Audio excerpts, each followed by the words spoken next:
Cocody Danga, c'est sous cette bâche délabrée et perforée que vit Aminata Koné depuis 3 ans. Une vie sans domicile qu'elle mène sous la pluie et sous le soleil.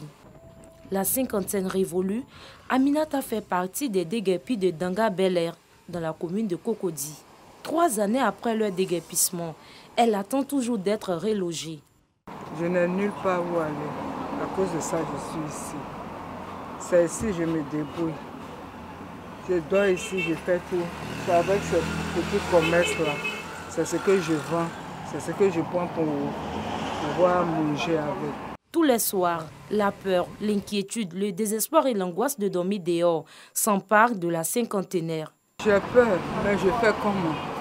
Je n'ai pas autre moyen, je n'ai pas autre situation. Donc je suis obligée. Je dors avec un œil. Quand il y a un petit bruit, je sursaute. Comme Aminata, elles sont nombreuses ces personnes déguerpies par la SICOGI, Société ivoirienne de construction et de gestion immobilière en 2018, mais qui rôde encore aux alentours du site, faute de moyens. C'est difficile pour nous, quoi. Parce que nous avons toute notre activité était ici, dans le quartier là. Mais ils ont passé. Bon, on ne sait plus où aller. La famille est tombée. On a envoyé la famille chez d'autres personnes. Et puis nous-mêmes nous sommes ici. On n'a nulle part à aller. La nuit tombée, pendant que nous poursuivons notre tournage, Aminata et ses voisins doivent encore passer la nuit au même endroit. Et pourtant, les prévisions météorologiques de ces jours sont des plus inquiétantes. La Sodexam, l'organisme national en charge de ces prévisions, annonce de fortes pluies cette année.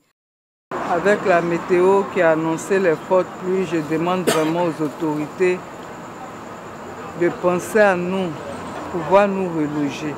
Nous sommes exposés à tout. Voilà le caniveau qui est là. L'odeur même fait que souvent on ne peut même pas respirer même.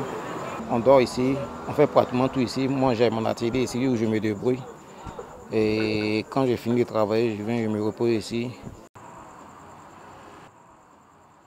À quelques pas de là, nous retrouvons le vieux Adama dans cette baraque. C'est ici qu'il vit depuis le déguerpissement. Ce soir, il reçoit la visite de Zakaria et d'Aleba, respectivement secrétaire général du syndicat des locataires et résidents de Cocody Danga et vice-coordonnateur de la coalition des indignés de Côte d'Ivoire. Bonjour papa, ça va? Vraiment courage. 3 années après la destruction de leur logement, le sexagénaire, célibataire et sans enfant, ne sait à quel sein se vouer. Il vit dans ce taudis de fortune avec ses poulets qu'il vend durant la journée. On ne sait pas où il faut aller, c'est ici qu'on fait tout.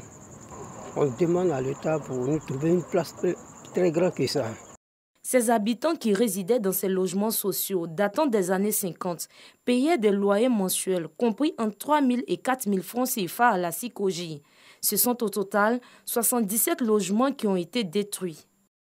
77 familles y vivaient et des familles récomposées.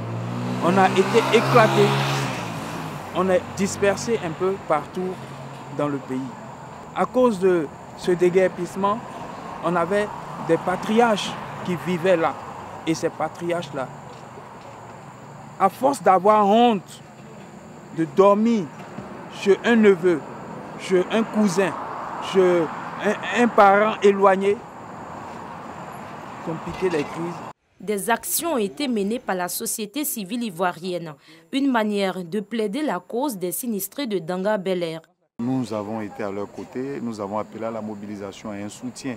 Et à une oreille attentive, nous avons appelé l'État de Côte d'Ivoire à trouver une solution de relogement, comme ça a été pour les autres quartiers. La SICOGI devait nous céder ces logements-là. Mais la SICOGI n'a pas fait son travail de cession, mais elle s'est accaparée nos biens. Si certains sont encore sur le site, d'autres ont trouvé refuge ailleurs. C'est le cas de Salimata, qui a élu domicile chez son fils à Abobo. Ce jour, en pleine lecture du Saint-Coran avec ses petits-fils, elle plaide encore pour un relogement.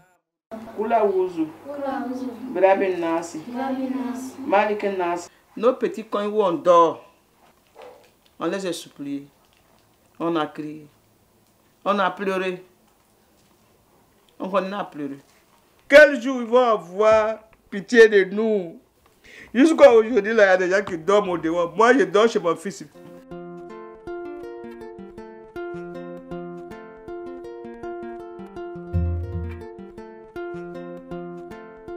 Apollinaire lui fait contre mauvaise fortune bon cœur. Il vit aujourd'hui à Blocos, dans la commune de Cocody. Les 9 membres de sa famille et lui vivent dans ce studio de 9 mètres carrés qu'il loue à 65 000 francs CFA. Aujourd'hui, je vis ici avec mes enfants, plus de 8 personnes dans cette merde-là. Pour le commun des mortels, la maison, c'est important. Détruire une maison, c'est un sacrilège. Le 8 mai 2021, à l'occasion de la commémoration du 3e anniversaire de leur déguerpissement, les déguerpis ont tenu une conférence de presse pour appeler le gouvernement à jeter un regard sur la précarité de leur situation. Je tiens toujours à lancer cet appel au gouvernement pour dire de faire toujours face à ces problèmes des Ivoiriens. En janvier 2017, un arrêté de la Cour suprême a donné droit à la CICOJ de récupérer son patrimoine immobilier en vue de la construction de logements sociaux, nous explique Brigitte Kofi, conseillère juridique à la CICOJ. C'est notre patrimoine. Nous avons prévu une rénovation urbaine de toutes nos réserves foncières bâties, dont Cocody Danga, qui est une zone de rénovation. Nous avons toutes les décisions de justice depuis 2012. Et c'est une procédure régulière, une procédure judiciaire régulière qui a été suivie, qui est arrivée à son terme et l'expulsion a eu lieu. Parmi ces 77 logements détruits, 73 d'entre eux ont reçu une aide financière au relogement estimée à 1 million de francs CFA. D'autres, par contre, attendent toujours d'être relogés. La loi ne nous fait pas obligation d'entreprendre un dédommagement ou un relogement de ces personnes-là. Mais nous l'avons quand même fait.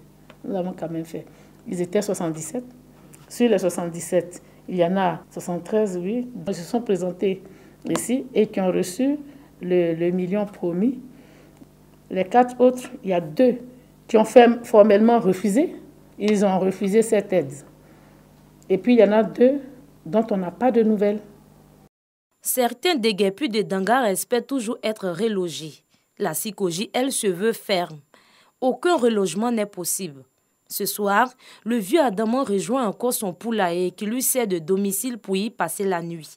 Une autre nuit, dans la fétide odeur de volaille avant d'être réveillé tôt le matin par le cocorico des coqs.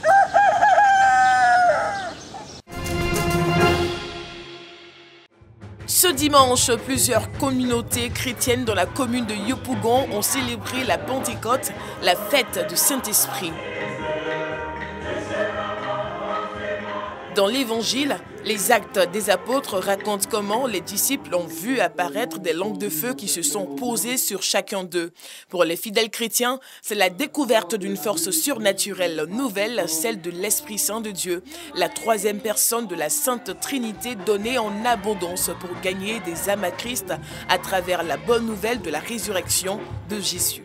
Nous célébrons la fête de la Pentecôte, qui est l'une des fêtes chrétiennes célébrées au 50e jour de la Pâque. C'est ce jour-là que le Saint-Esprit est descendu pour donner vie, pour donner corps à l'Église. Pour dire que l'Église n'est pas une œuvre humaine, mais elle est une œuvre spirituelle. 50 jours après Pâques, aujourd'hui nous célébrons la Pentecôte, la manifestation de l'Esprit Saint sur l'univers entier. Et c'est aussi l'envoi en mission de chacun d'entre nous. Chacun a reçu l'Esprit Saint de par son baptême. Il devient aujourd'hui missionnaire de l'Évangile. Les responsables ecclésiastiques appellent donc au changement de mentalité des fidèles chrétiens. Cette année, l'Église met l'accent sur la mission. C'est-à-dire, l'Église reçoit le Saint-Esprit à travers les langues de feu pour la mission. Nous recevons l'Esprit qui nous envahit bénéfiquement. Nous lançons l'appel de la transformation des cœurs, de la transformation des vies, de la transformation des mentalités. Le Saint-Esprit nous donne de marcher comme enfants de Dieu, parce que nous sommes enfants de Dieu et c'est par l'Esprit de Dieu que nous pouvons marcher. Sans l'Esprit de Dieu, nous ne pouvons absolument rien faire. Un message bien perçu par les fidèles qui demandent le renouvellement du Saint-Esprit dans leur vie en cette fête de la Pentecôte et implorent la paix de l'Esprit Saint sur la nation ivoirienne. Le Saint-Esprit que nous recevons aujourd'hui, en tant que chrétien, personnellement, je le demande pour toute la Côte d'Ivoire. Parce que la Côte d'Ivoire a besoin du Saint-Esprit, du Seigneur Jésus-Christ, pour qu'enfin nous retrouvons notre paix tant recherchée. La fête de la Pentecôte est procédée de cénacle durant 9 jours dans les églises et communautés.